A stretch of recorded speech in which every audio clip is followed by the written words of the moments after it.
there.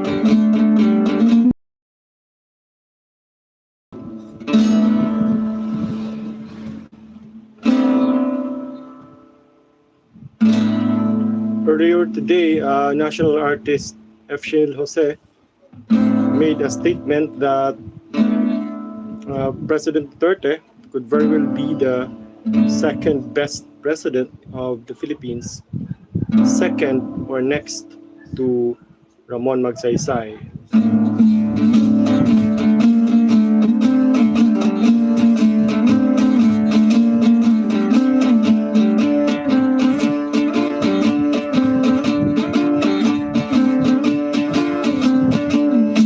Do you agree with that?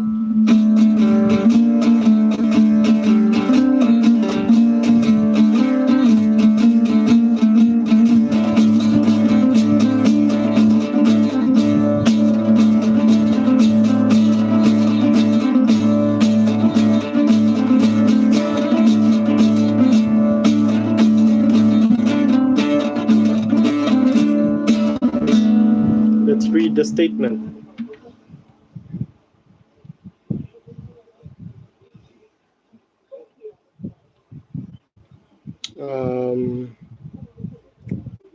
Right, according to national artist Sionil Jose, President Duterte could very well be the second best president of the Philippines, next to Ramon Magsaysay. And we quote, "Then Marcos, who ruled longest and had the most impact on society and politics. And after him, Cory, who was a disaster, and her son, Noynoy. Cory was a matapobre. The Menjola massacre of peasant demonstrators shortly after she assumed power illustrated her callousness, as did her son in his response to the Yolanda disaster and the Mama Sapano slaughter. Fidel V. Ramos is the only president who should have modernized the armed forces. This was his greatest failing, whose result bedevils us today as China slowly nibbles our sovereignty. And Gloria Macapagal Arroyo, I owe her my National Artist Award. Next to Marcos, her regime was longest."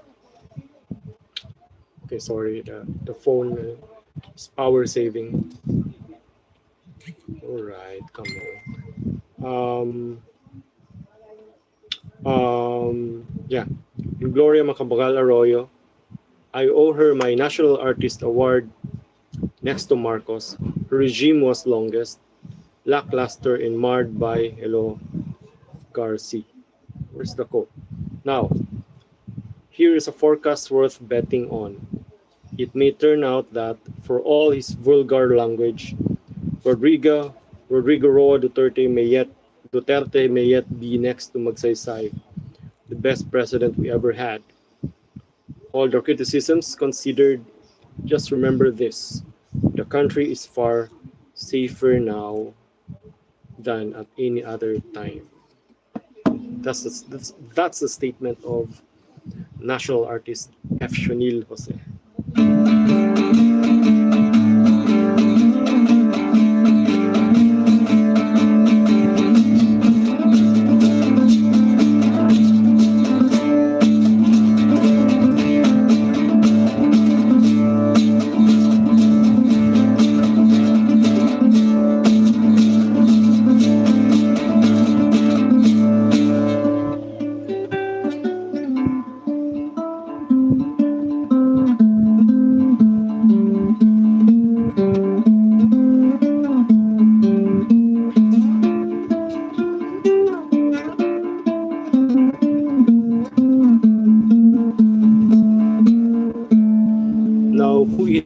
F. Sionil Jose. F. Sionil Jose is a great, sorry, a great novelist, author of many uh,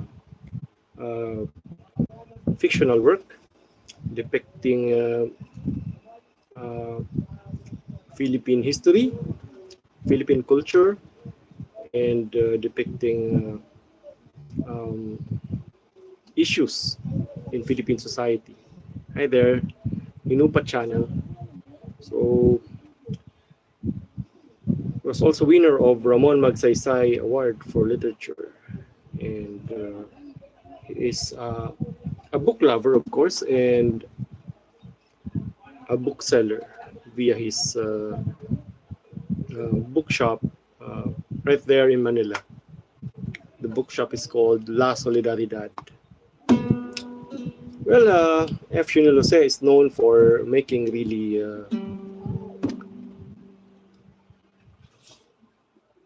attention-catching statements like this one. So there has been a statement by members of PEN Philippines, particularly Santiago Villafania, somehow disagreeing with the statement of the founder of Philippine PEN, F. Sionil Jose himself. So there, what do you think? Do you agree with the statement of our venerable writer F. Sionil Jose, who's now receiving some flack for what he actually said? Is the Philippines really much safer than before? Is the Philippines much safer under the Duterte regime than before?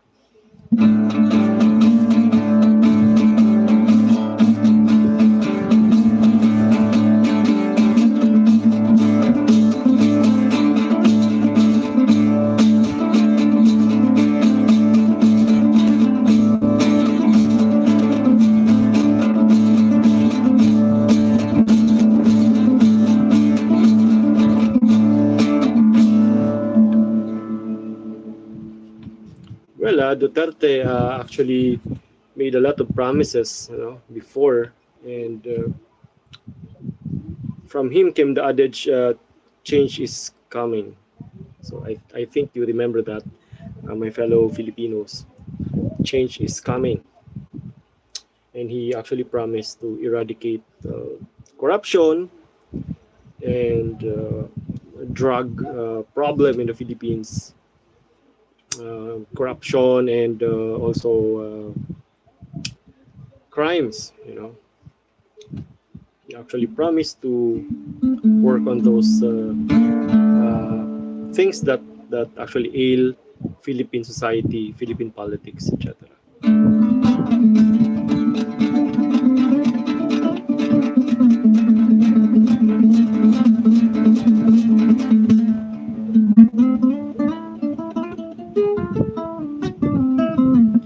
Question now is the Duterte regime really doing I'm sorry, it's really doing okay, considering the pandemic? How is the pandemic is being handled?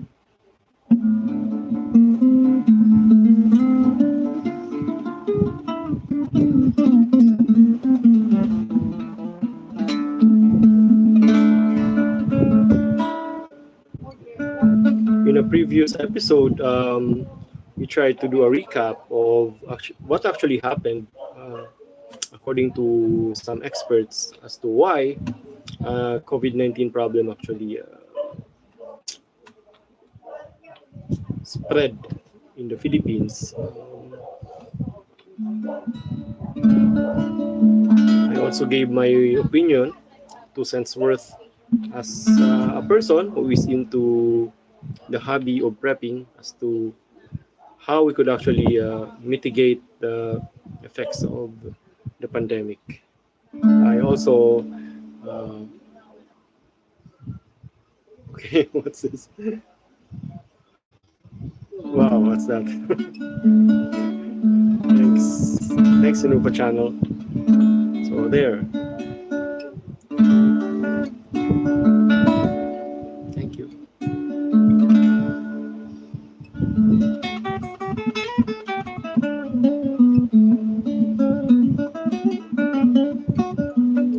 According to one expert, as we said earlier, the administration seemed to,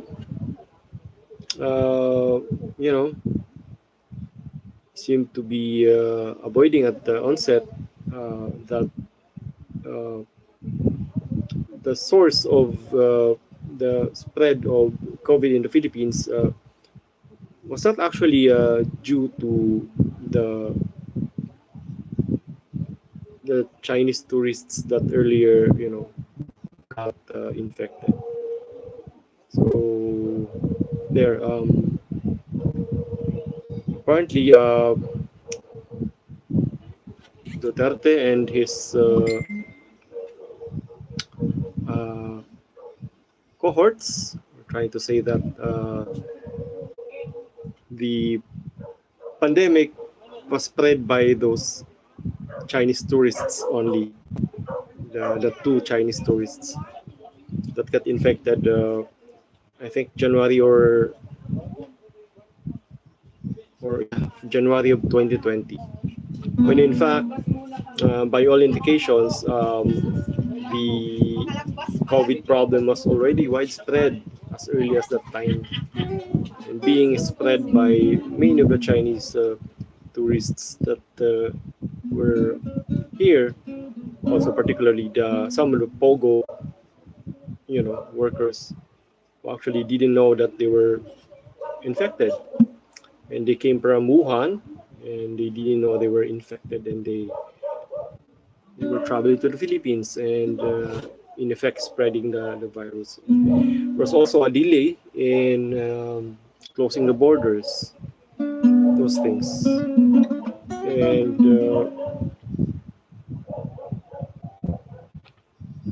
okay. Okay, Madam Inupa Channel. There. Thanks. Anyway, it's okay. I'm just trying to chill in here. Coming from a night ride, just had my biking. So there. Do you agree with the statement of Sionil Jose? Incidentally, he is the founder of PEN Philippines, and I'm supposed to be one of the invited performers during a PEN event this month. And maybe I could share with you the poem that I'll be, reading over there. Anyway, I think it's fine if I share it now. Going back to the statement of Sionil Jose, yeah, indeed, there's a great effort by the administration to actually, make the Philippines safer. There is also that effort, but I really cannot agree with the statement of the Venerable Sionil Jose, being that I'm also a writer, so with due respect. But, well, he cannot be the second best president of the Philippines. The way he handled the pandemic, the one mishaps after another, one failing after another. Failure to acquire vaccines early, failure to disseminate stuff that was actually needed by the people last year and even now. And it's actually funny that the admin would resort to some sort of a red tagging of the organizers of the community pantries, and that's really dismal. What else? Of course, questionable searches and seizures, and police violence. It's happening all over the place, and so much killings. These things are somehow marring the administration's efforts, and therefore making the Philippines not safe at all. You know,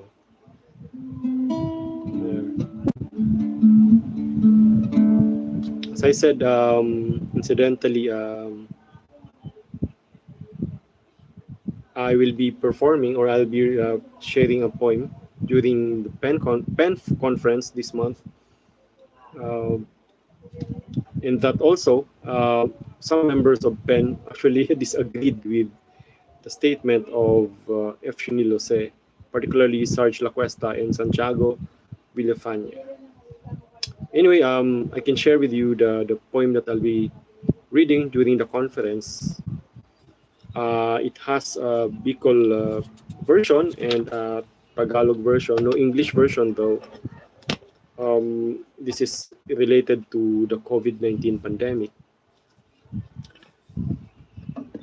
So I call it Anbulong. Anbulong. Let me share it. Anbulong.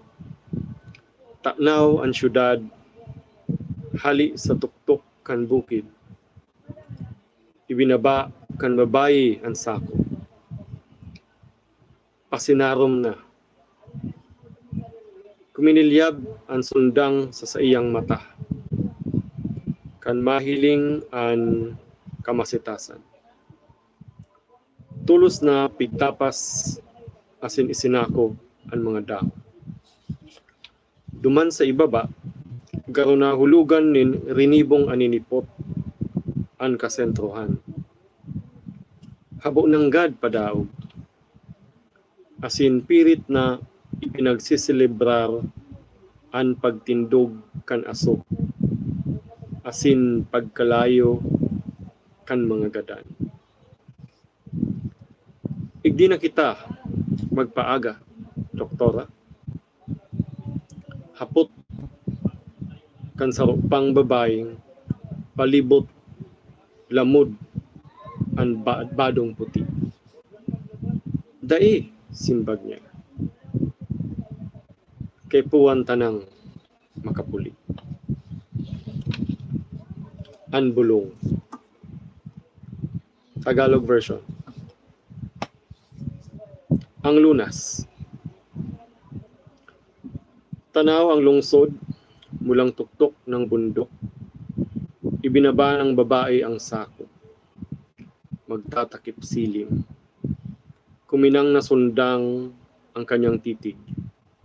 Nang makita ang halamanan, agad na pinagtatapyas at isinilid ang mga dahon. Sa dakong ibaba, wari inahulugan ng laksa-laksang gamu-gamu ang kalungsuran. Na ayaw pagapi at pilit na ipinagbubunyi ang pagsasagusali ng mga usok at pagsasalipato ng mga bangkay. Dito na ba tayo magpapalipas ng gabi, doktora? Tanong ng isa pang babaeng nagsapusali ang blusang puti. Hindi, sagot niya. Kailangan na nating makabalik ang lunas. There.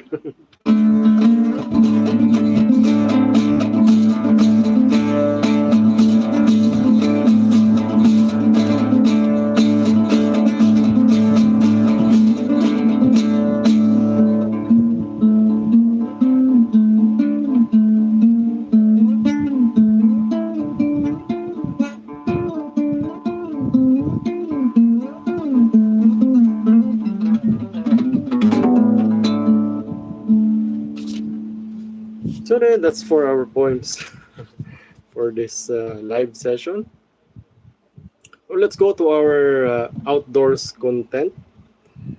our outdoors content, particularly hiking and cycling content. As you know, in cycling, safety must be the priority of a rider. So I've been purchasing and featuring on this vlog some stuff that I bought to make my hiking and cycling a little bit more safe. Um, I actually got an armor, a body armor, and the body armor is not here though. Although I made some videos where I was actually using it. Right now, the pads actually arrived from the mail. The elbow pads and the knee pads. So let me show them. So I'm gonna be making a review of this soon in my vlog. This is the elbow pad. So there. Um, it's quite okay so far. Oh, that was the knee pad, by the way. This is the elbow pad, much smaller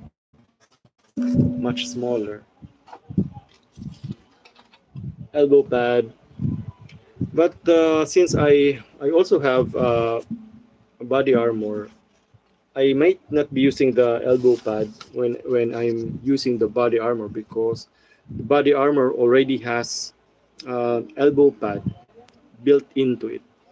So I may not need to wear the elbow pad anymore when I'm using the body armor. A little something about the knee pad. So it broke down last night. So it's supposed to look like this. So well, I just worked it a little and it's fine now. So there, cycling is a wonderful thing. It's it's good for the ecology and good for the heart, for the cardiorespiratory health, which is very much needed during the pandemic. Um, yeah, pair of shoes. I got two pairs from the US, but I'm having I'm having them actually repaired because do you also experience this um, shoes coming from the US actually do not work so well in the Philippines because of the climate or the weather? Let me check.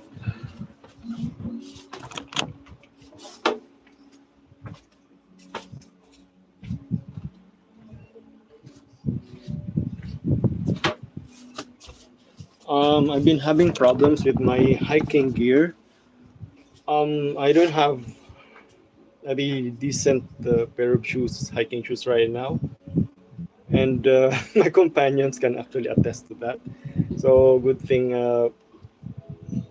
my cousins actually sent me, or my aunt actually sent me this Nike running shoes, like Nike Air. So this will help in my hiking. Um, Although the problem with this, it got damaged early on. So I really think there's something we need to consider when we buy uh, shoes from the US or from the UK, from Europe, because apparently the shoes don't work so well in the Philippines, or they get so fragile, perhaps due to the heat or due to the temperature or local climate. So that's it for our outdoors and hiking, cycling content. By the way, there's much ambient noise where I am because one of my neighbors actually died. So some people are, some people are, of course, trying to, uh, be with our neighbors so that we could actually comfort them at this time of grief. Um, there, yeah, the armor. I've been wearing it because the body armor. I will try to feature it in this vlog. Uh, I like riding off road, and it's because of a frustration that I had as a child. I always wanted to be a motocross rider. Actually, no, uh, people don't know about this side of me. That I actually wanted to be a motocross rider when I was young.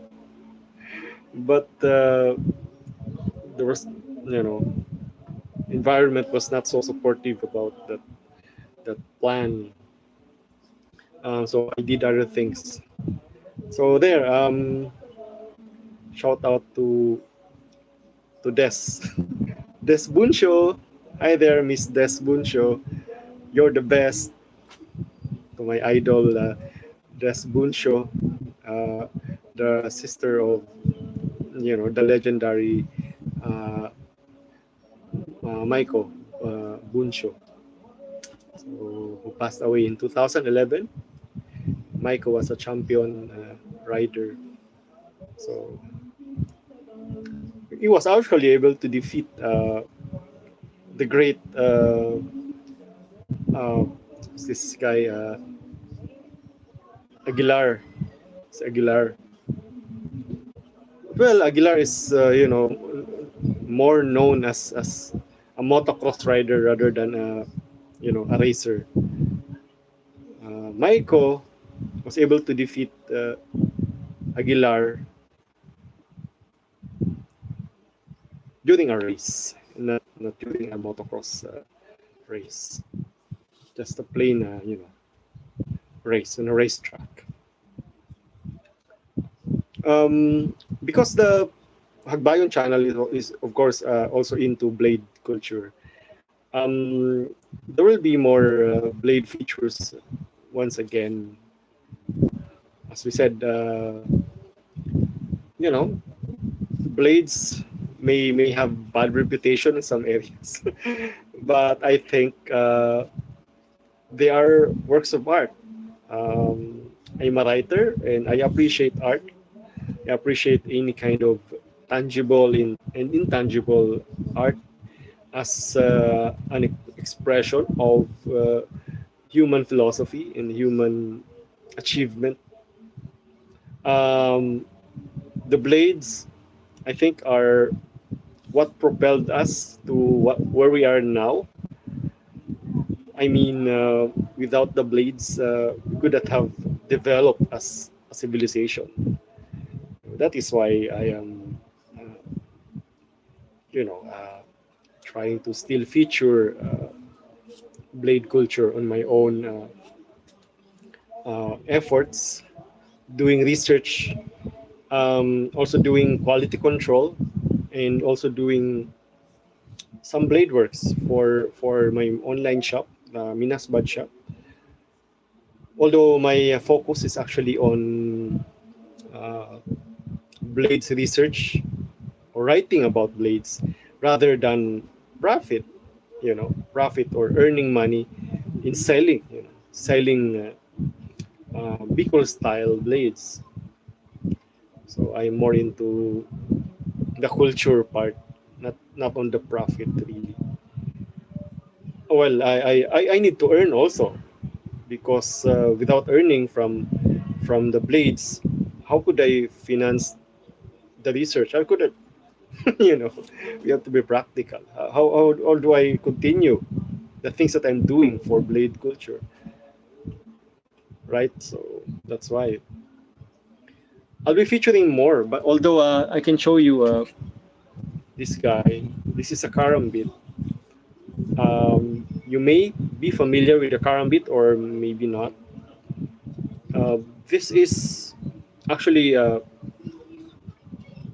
blade that is descended from farm tool, yatab, etc. The karambit is Southeast Asian, and this one is Bicol made. Okay, Bicol made. Shout out to my blacksmith friend, um, June Ramos, Manoy June. He gave this to me. Work on this blade and then give this to me. So Bicol made karambit. If you watch, um, what's up? If you watch Forge in Fire, what's that show? Um, you will encounter Kuya Dog Marcada, a Filipino, and actually a Bicolano as well. And Dog Marcada is an expert on the karambit. So it's great that we actually also are able to produce karambit here in Bicol, like this one. I'll do a review of this and I'll feature this also. I have already cleaned this up. That's why it's quite shiny and all that. I have a karambit collection already. So this is an addition to my karambit collection. I know how to use the karambit though a little.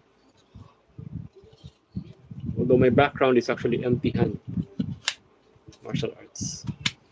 So never use, just a caveat, the karambit without actually training for it.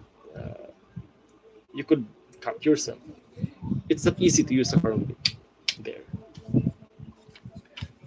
More blade feature. I'm not sure if I've already showed you my M7 bayonet. This is the bayonet attached to the M16 rifle, M14 rifle, also the M4 rifle. This was introduced during the 1960s, during the Vietnam War.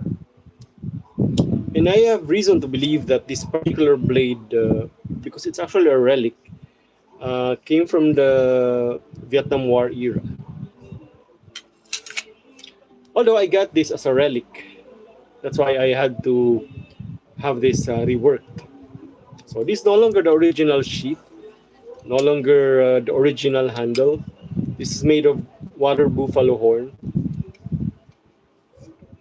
So it's a beautiful thing. This is meant to be a utility knife as well as a bayonet. So you attach this in front of the tip of the M16 rifle. So anyway, it's just for collection purposes, collector's item. So this is actually Bicolized already because the TMS already made some modifications. This is a restoration, by the way. Not really a restoration, a rework of the M7 bayonet. A very important bayonet because this actually is a blade that augments the M16, a very important firearm. The M16 was the rifle used during the Vietnam War. There. Here it is. That's for the M7. But this is not. I wouldn't suggest that you bring a bayonet when you're hiking, because this is a military item and should not be brought during a hike. Because being a military item, as you know, you might get red tagged or something. Or if you come across our, the people in the woods, they might also think that you're carrying a military item and you are part of the military, and that's not good. So this is something you just keep at home. being a civilian. And another thing is my tracker knife. I'm not sure if I already featured my tracker knife before, but I'll be featuring this on the channel. Mm. It's actually well used. I used this a lot, especially during the pandemic, the lockdown last year. I was using this a lot when I would gather firewood for our group, for our family, and that's why it's actually shiny, but yeah, I don't clean this anymore. Although people suggest that I clean it. Um, it's a great blade made for me by one of the best blacksmiths in in Bicol. So this is not a TMS build, but this is built by the Olaya Forge. The Olaya Forge. So there it is. Anyway, the look at I had this repaired today by my friend. I'm not really good at working on things like this. So now it's ready. I've been considering using smaller blades when I hike rather than bolos because it's difficult to carry a ball when you're riding or you're cycling. This one is a complete uh, blade, Thumb Brown tracker. You know, Thumb Brown. This is a complete blade designed to be the ultimate survival knife. And one, there's another restoration project that we actually did at TNS. This is a uh, this is flamenco with a really peculiar what? Really peculiar handle. Look at that handle. Hilt. So I think it's an inayam or inaso inayam. So I saw one like this, an antique one. So I rarely see this hilt carving nowadays. I saw this. I saw a sample of this. I think from the picture sent to me by Sir Lawrence Lasco, a blade scholar, Dr. Lawrence Lasco. So I had this rework, and I already made a video for this one. A really nice collector's piece. That's it for the blades. Oh well, I'm not sure if I have seen you the Kali blade that I actually made for a friend who is in Spain, a Kali practitioner. This is really long because the owner is a Spaniard. um, the hilt is well, it somehow resembles Groot, but well, it's not Groot. It's one of the Tenegre profiles. We call Tenegre profiles with bronze hilt carving. This is really very light and meant to be used as a screama or a Kali blade. So I hope to send this to Spain in the coming days. There's another blade, the Minas Bad, that will also be sent along with this one. We are still finishing the Minas Bad though. I hope to feature it here in this channel soon. And as to our research on folk beliefs, have I showed you this one before? This is a reticulated python vertebrate, and there's a belief that if you wear this on your neck, on your hips, it could actually, alleviate pain when you are experiencing body pain. So there. So maybe if you were like this, uh, the pain on your neck will actually get better. But in my opinion, it's really because the the the spine is actually, or the spines are actually massaging your muscles as you wear it. I think that's the reason why it's working that way. But nevertheless, as per folk beliefs, this is believed to be something with healing properties. So another research finds, another research find. Up there at Isarog, I still have, a lot to retrieve. The head of a snake, the body of a snake, or the tail of a snake. I have it there. There, I have here. This one, like a lucky charm. This is a reticulated python as well. Vertebrae. I got this last year when the sugarcane field was being cleared. Um, the people or the sakadas actually found the python. It was already dead, so they cooked it. Oh, and ate it. I ate it myself. I ate some of it and I got some of the bones. There. As for relic picking. By the way, I just connected to the outdoors and prepping content of this channel. I had my air rifle, at last. I had my air rifle overhauled by my friend. So here it is now, good as new. You'll notice at first, at the onset, that the barrel is has been cleaned up. I have already featured this uh, during an early episode in this channel.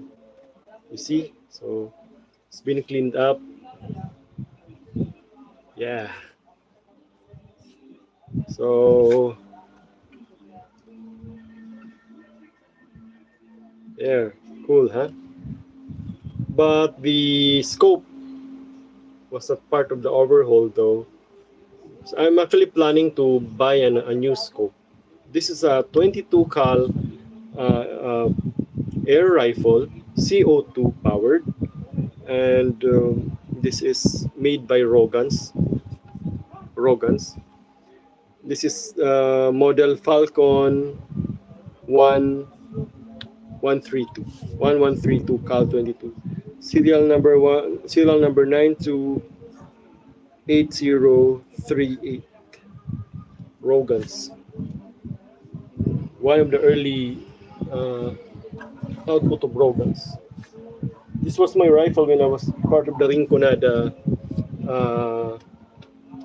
Shooters Club. I was the youngest rifleman during that time. So, well, a little bit more practice and maybe my marksmanship skills might come back. But as you know, I don't shoot birds. I don't shoot wildlife. I just shoot cans and other inanimate targets. So, and I hope to find a new scope for this one. But I'm really happy because it's now clean. Can you see? It's good as new. But they did not tamper on the varnish here, so as not to diminish the the relic element of this air rifle. So there.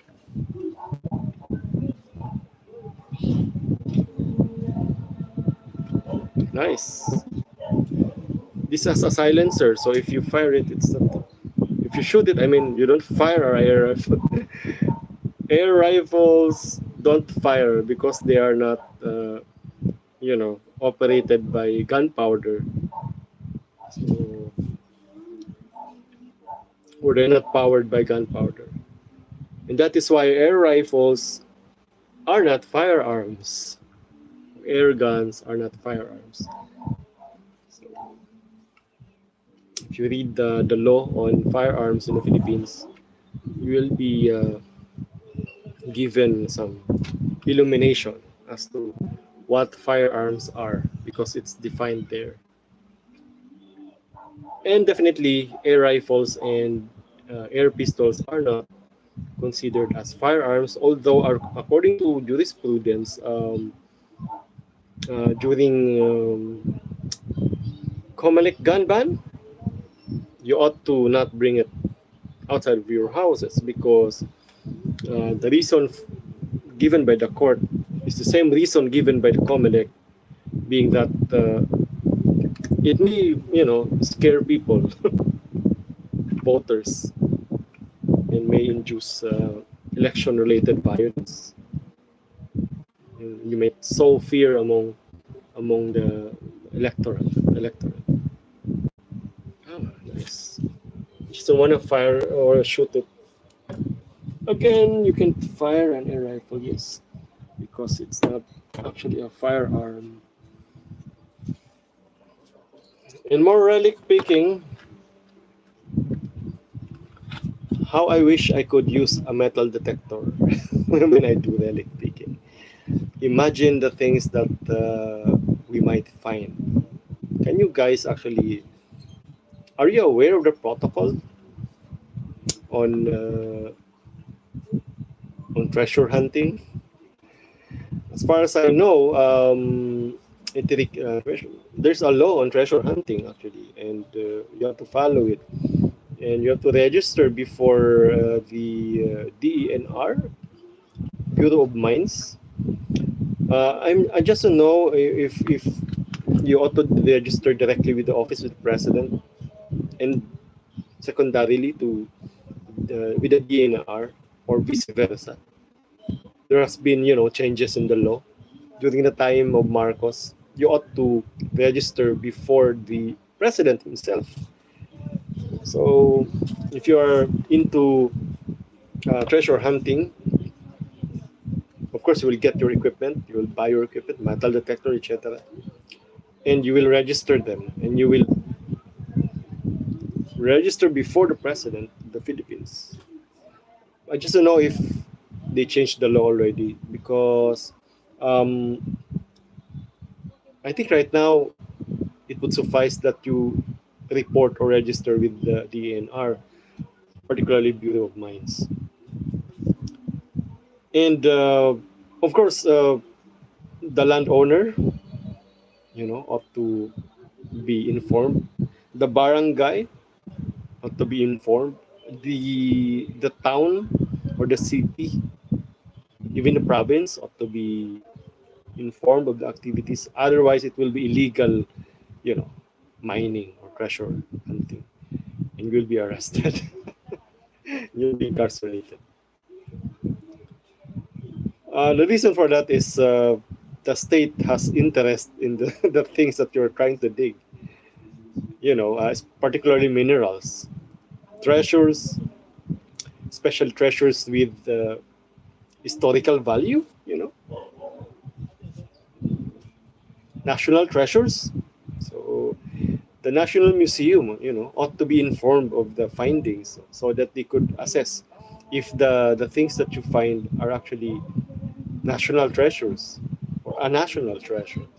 If it is, then it would have the right to buy it, with just, of course, at reasonable price. Therefore, you can sell it to others. Philippines or the government ought to be the one, with the right of first refusal, kumbaga. It's the government. So, how about surface finds like these slugs? Well, I think you don't need to worry about the directive or the regulation on treasure hunting when you are looking for stuff like this, because these are surface fire. You don't dig anyway. So, and these are actually not ammunition, because these are slugs, no longer complete, no longer attached to a what, to a casing with gunpowder and what's that again? Gunpowder and primer. Under the law, it ought to be complete, you know, for it to be considered ammunition, and therefore uh, illegal to possess when you are without, license to actually possess that. No, well, the Philippines is very keen on gun ownership. Be,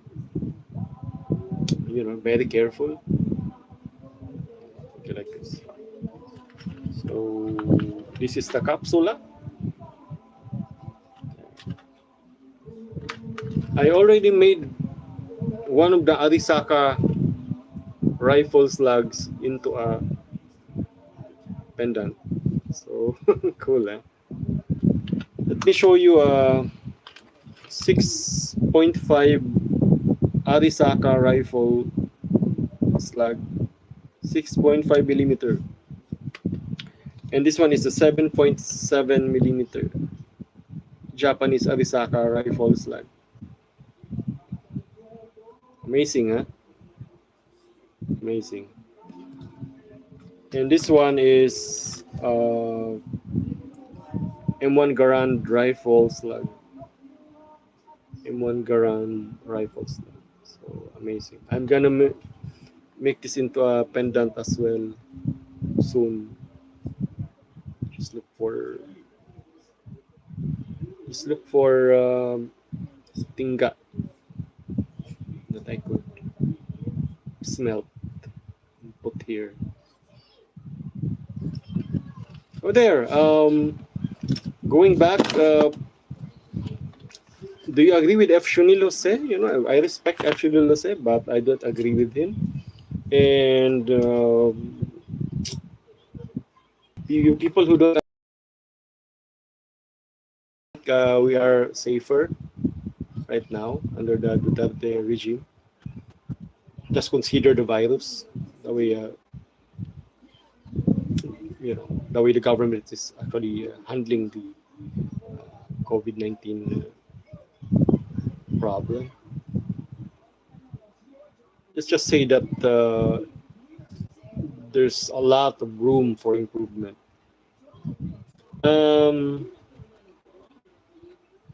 West Philippine Sea issue. President Duterte keeps on lambasting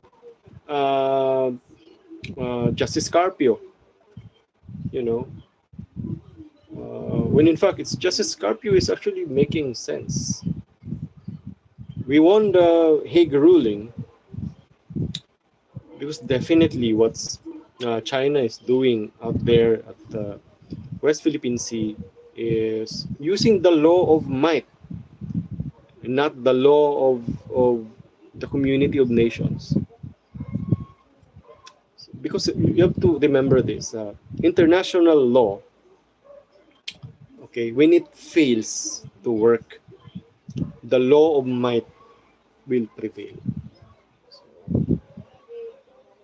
So it's a matter of,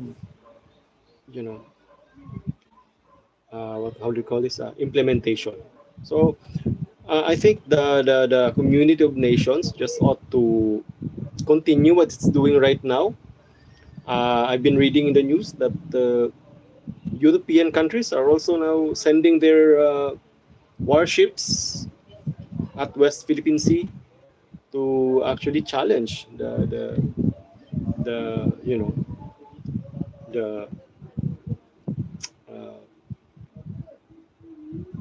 stand of China at, right there, or the dominance of China at West Philippine Sea or West or China Sea. Try to watch the video of Justice Carpio. Watch it. listen to his arguments as to why uh, China cannot assert the nine dash line doctrine right there at West Philippine Sea. And that the nine dash line is, of course, invalid. Even the historical narrative of China is incorrect. Yeah, I have Chinese blood, Japanese blood as well, but Spanish blood as well. But I don't agree with China on this one. A lot of people are using the West Philippine Sea as trade, route, and I think China wants dominance over there so that it could, enrich itself further by controlling West Philippine Sea. The main thing about it is it seems that China's aggression there at the West Philippine Sea. Well, can we call it aggression? Well, expansionism. Let's call it expansionism. Right there at West Philippine Sea is like a second thought because they never asserted that before, even during ancient times. It's just recently. So the historical narrative that they've been telling their youth, their young, that's like a kind of a mind control system, just like brainwashing. So, you know, with the COVID-19 pandemic, oh come on, China can't have its way at West Philippine Sea. We ought to try to implement the Hague ruling. The problem with President Duterte, he already expressed much earlier that he was setting aside the Hague ruling for some other consideration. That was his blunder because it's not true that being adamant against China would lead to war immediately or would lead to war per se. Uh, we should assert our rights there because it's what is legal, it's what is right. Because China is also a signatory to the UNCLOS. That's why one of the reasons why I think China lost the case was because aside from they did not really participate, they actually just set a position paper. They lost because of what we call as stoppel. There's no non-dash line right there at UNCLOS. What we have there is territorial waters, contiguous zone, exclusive economic zone. It works for all the countries all over the world. China cannot have a special law, a special rule that applies only to China, which is the so-called nine dash line. When in fact China is also a signatory to the UNCLOS. It cannot. China is stopped. It cannot deny a fact that it actually asserted earlier. You know, China cannot contradict itself. That's the meaning of it. Stop it. By signing at the UNCLOS, you're supposed to abide with the UNCLOS. And if we don't, we let China, disregard the UNCLOS. Justice Carpio is right. If China disregards the UNCLOS, then who's next? Any rogue state might disregard the UNCLOS as well and actually violate the law of the seas and then cause problems. And there will be more economic problems and hostilities. Well, when we talk of exclusive economic zone, that's like economic rights, exclusive economic rights over the waters. For example, the minerals there, the fish. Of course, that's not part of Philippine territory, but we have exclusive economic rights to those waters. Okay, watch the kindly watch uh, the video of Justice Carpio on uh, West Philippine Sea. How we won the case and why we ought to actually implement that ruling from our end with the help of the community of nations. So it's not only Philippines that will assert the UNCLOS right there. Kasi kung China ang masunod sa West Philippine Sea, problema yan. Problema yan. That is why I do not appreciate the statement of the venerable F. Sionil Jose. That's of course it's his opinion, but he's a national artist, so he has some influence, but he cannot be right. He cannot be right all the time. Yeah, he's mistaken. I don't agree with him. Um, that's it. We'll have more soon. I enjoyed my ride tonight, and I hope you are fine. A good man died the other night of COVID-19. Condolences to the family of Attorney Dante Adan.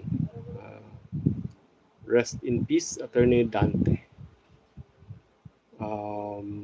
Attorney Adan was one of the uh, most artistic and humblest lawyers that I actually met here in Bicol and even in other places. And with bad thing, he succumbed to COVID-19. Think about that. Imagine kung walang COVID-19, buhay pa sana si Attorney Adan. Kung naayos yung treatment sa COVID. Yan. He's a good man. He's gone. So condolences to Attorney Dante, to the family of Attorney Dante Adan. A true Bicol patriot and a legal luminary, great artist and writer and cultural worker. Salute to you, Attorney. Thanks for joining me tonight. It's already 1 a.m. Past 1 a.m. Thank you, Inupa channel. Thank you. I hope more people will watch this video after I upload it. I'm gonna upload on my Facebook channel the video of my ride tonight. And thanks for the 4.45. Be safe. Be negative.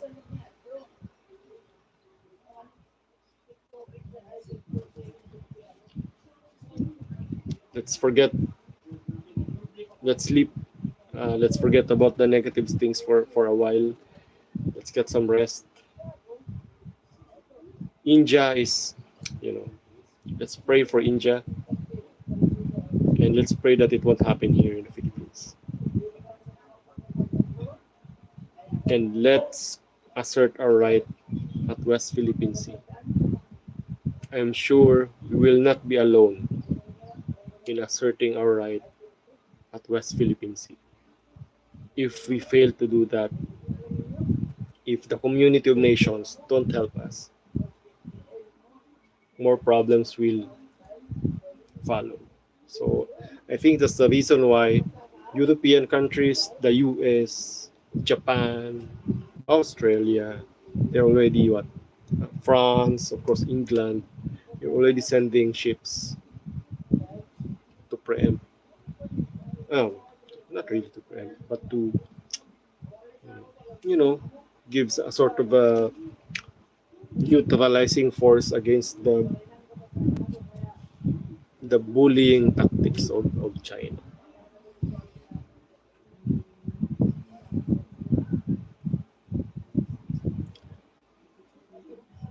And also to my friends who have Filipino Chinese blood, I know you are not in agreement with what China is doing.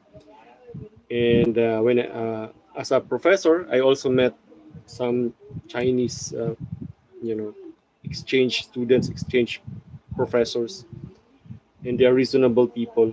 And I'm sure uh, even many of the Chinese people there at China, educated ones, ordinary Chinese, they also don't agree with what their government is doing. So to our Chinese friends that are in China who don't agree with what the government of China is doing, help us also. Try to make noise in China for the sake of everyone, for peace. We'll not be going to. We will give. We're not getting something from China. I mean, China can have what it owns. Okay, uh, but China cannot have what it does not own. That's it. I think as reasonable individuals and human beings, our Chinese brothers and sisters also disagree with what China is doing. Of course, some Chinese agree with what the government is doing, what the Chinese government is doing. But I'm sure we have their writers, poets, journalists, who actually don't agree with what the government of China is also doing. And we also need your help, in trying to make noise over there in China to persuade your government not to do that anymore. Anyway, thank you so much and good night. Be safe. Let's now stop this. Thank you.